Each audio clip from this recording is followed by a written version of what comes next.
kalian memanggil saya? Ya, begini. Saya memiliki 5 kasus besar yang terjadi di Biro QC UBPN Malut. Yang pertama, telah terjadi selisih hasil analisa X-ray dan kimia. Yang kedua, kerusakan pulverizer di preparasi. Yang ketiga, tidak tercapainya akurasi grade control. Yang keempat, kandungan air pada or lebih besar dibandingkan nilai TML. Namun kasus yang paling besar, berdasarkan grafik Pareto, yang terjadi pada bulan Juli sampai September 2022, kasus yang menjadi prioritas adalah kesalahan pengambilan tumpukan pada ETO. Mohon izin Ibu Bos, Ya. kenapa ini yang menjadi prioritas masalah? Karena masalah ini sudah menimbulkan banyak sekali kerugian dan keresahan di masyarakat QC. Yang pertama dari segi quality, adanya selisih tonase di ETO. Dari segi cost, menghasilkan banyak sekali kerugian dari 3 aspek. Dari segi delivery, lamanya update beta. Dari segi safety, karyawan bekerja 12 jam sehari dan setelah pulang dari kantor harus bekerja 1 jam lagi. Dari segi moral, semangat kerja karyawan menurun. Dari segi enviro, borosnya penggunaan kertas. Mohon izin Bu Bos, Ya. saya harus ngapain? Izin perintah. Oke, karena data masalah ini dari bulan Juli sampai September 2022, maka kamu saya berikan tugas selama 3 bulan pada bulan Oktober sampai Desember 2022 untuk menyelesaikan masalah ini. Sanggup? Sanggup? Siap Oke. Bu Bos, 3 bulan ke depan saya akan kembali ke depan. Oke, lanjutkan. Siap, bubar jalan.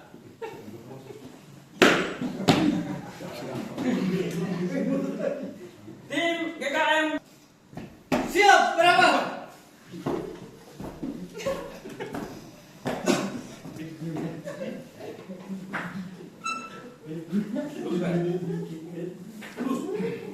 Buat gerak. Gerak. Letnan 1, Letnan 2, Letnan 3 di mana? Siap, sementara piket mana? Laporan saya terima. Letnan 3, saya dispensasi. Jadi, Letnan 1, Letnan 2, kita mendapat satu tugas dari Ibu Bos untuk menyelesaikan satu permasalahan di QC UBPN Malut, yaitu kesalahan pengambilan tumpukan. Setelah saya petakan ke dalam diagram fishbone, saya menemukan 6 akar penyebabnya. Nah, yang pertama, dari segi metode, belum ada digitalisasi peta tumpukan. Kemudian, yang kedua, pencarian peta tumpukan masih menggunakan peta manual. Dari segi bahan, patok, kayu, tidak awet. Dan dari segi alat, tidak tersedia PC atau laptop di site. Dan dari segi lingkungan, air tergenang di area ETO. Dan terakhir, dari aspek manusia, kurangnya pemahaman petugas sampel update tumpukan. Letnan 1, Letnan 2, saya minta masukannya supaya akar penyebab di atas itu bisa kita temukan solusinya. Letnan 1, masukan. Siap, Komandan. Untuk terkait akar masalah 1 dari metode 1 dan 2, bagaimana jika kita menggunakan aplikasi GPS ODK Collect dan Google RJP? Letnan 2. Siap, Komandan.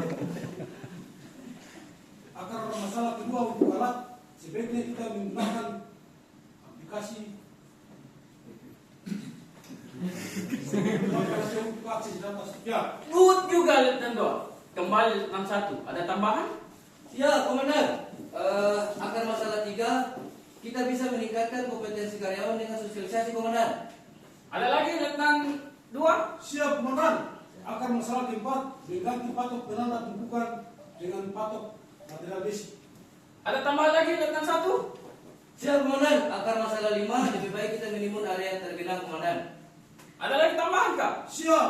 Mari kita selesaikan masalah ini secepatnya. Baik, Letnan 1, Letnan 2, perbaikan ini kita eksekusi di minggu kedua dan ketiga November. Siap? Siap. Bubar jalan.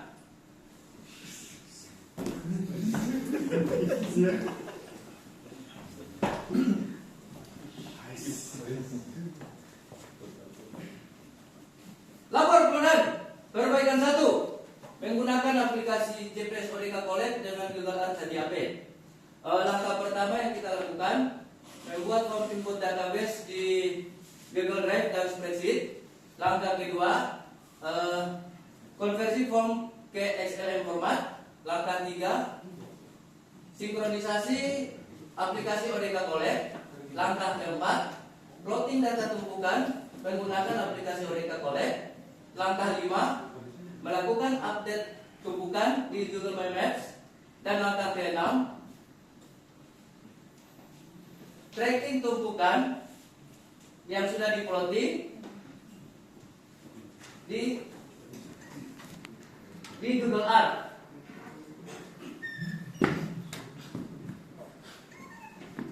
Siap komandan. Perbaikan kedua. Mengoptimalkan HPM akses ke atas Tokyo. Langkah pertama, install aplikasi Google Earth. Langkah kedua, melakukan update data stok menggunakan aplikasi tersebut secara real time. Langkah ketiga, rakit tumpukan yang sudah diplotting menggunakan Google Earth. Perbaikan 3, meningkatkan kompetensi karyawan dengan sosialisasi. Langkah pertama, menyiapkan materi sharing knowledge. Kedua, melakukan sharing knowledge di awal shift saat briefing. Dan langkah ketiga, membuat form absensi dan karyawan mengisi form. Langkah keempat, komandan, mengganti patok penanda tumpukan dengan material besi. Langkah pertama, membuat standar ukuran patok besi. Langkah kedua, menyiapkan alat dan bahan. Langkah ketiga, membuat patok. Dan langkah keempat, menancapkan patok sesuai dengan kode tumpukan. Untuk perbaikan 5, komandan, kita menimbun area yang tergenang. Langkah pertama, menyiapkan material waste. Terus yang kedua, kita berkoordinasi dengan operator DT untuk pengangkutan material. Dan yang ketiga, kita menimbun area yang tergenang, komandan. Wah, bagus sekali perbaikannya.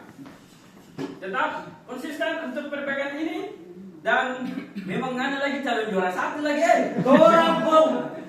Baik, hasil perbaikan ini akan saya laporkan kepada Ibu Bos.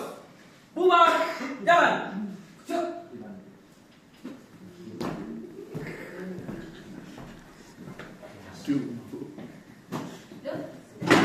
Stop, stop, stop. Masuk. Hormat gerak. Tegak gerak. Ya. Bu Bos, saya akan menyampaikan hasil perbaikan dari tim GKM Toran Juara. Oke, silakan. Bu Bos, izin di bulan Juli sampai September 2022 terjadi 15 dari 33 kapal yang mengalami kesalahan pengambilan tumpukan. Setelah kami melakukan perbaikan, tidak terjadi lagi kesalahan pengambilan tumpukan atau frekuensi 0 dari 53 kapal. Mantap sekali, lanjutkan. Dan juga Bu Bos, berikut ini adalah perbandingan data sebelum dan setelah perbaikan.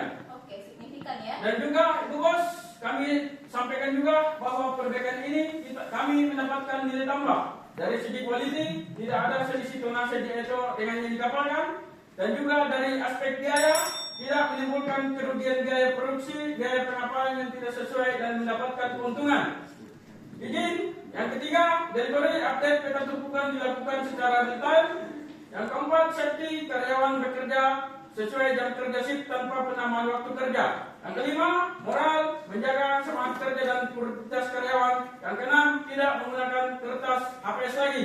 Lalu bagaimana dengan verifikasi kinerja keuangan? Izin lagi Bu Bos. Ya. Biaya perbaikan yang kami lakukan sebesar 15.399. Namun dengan perbaikan ini kami mendapatkan efisiensi sebesar 3,7 sekian miliar. Wah, besar sekali. Lalu apa pendapat dari pihak yang berkepentingan? Izin lagi Bu Bos. Ya. Kami telah melakukan testimoni kepada pihak yang berkepentingan. Ya. Berikut adalah testimoninya. Wah, mantap sekali. Lalu, apakah ini sudah distandarkan? Izin satu kali lagi Bu Bos. Iya, Kami silakan. telah melakukan standarisasi dengan merevisi IKA 09274-22 R1 dan juga merevisi sistem standar parameter nomor 09274-06 R1. Dan juga Ibu Bos, kami sampaikan kami telah melakukan sosialisasi kepada anggota pada tanggal 17 Desember tahun 2022 dengan baik dan berlancar. Oke, mantap. Karena ini sudah disosialisasi di Biro QC, mari kita sosialisasikan di Malang. Siap berangkat? Siap Ibu Bos. Oke, mari kita berangkat sekarang. Bubar jalan. Itulah tadi kisah mereka yang telah berhasil untuk menghilangkan kesalahan pengambilan rujukan dengan metode digitalisasi manajemen Soviet selama 3 bulan di Saint Pulau Pangkal. Begitu banyak dampak positif yang sudah kita dapatkan serta tentunya dengan efisiensi yang cukup besar yaitu sebesar 3,7 M.